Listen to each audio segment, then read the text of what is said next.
Hurmatli kuzatuvchilar, bugun kelgan ishlarimizdan 48 talik Samsung original 5-6 yil avval chiqqan model. Xo'p, qo'lli mana korpus plastmasdan.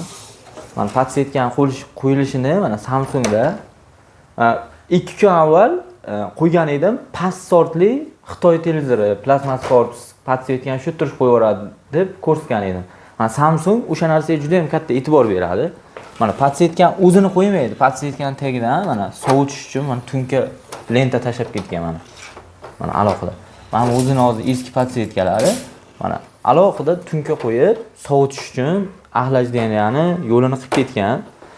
Xitoy televizorlarida mana shu narsa umuman o'ylanmaydi ham, qilinmaydi ham. Keyin plastmas korpuslari ham bitta ochgandan keyin yopilishi ham qiyin bo'lib qoladi. Bu originallarda qanday ochilsa shunday yopiladi.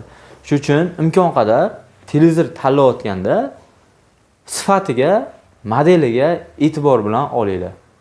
Kimga shunaqa xizmatlarimiz kerak bo'lsa, bemalol aloqaga chiqaverasizlar.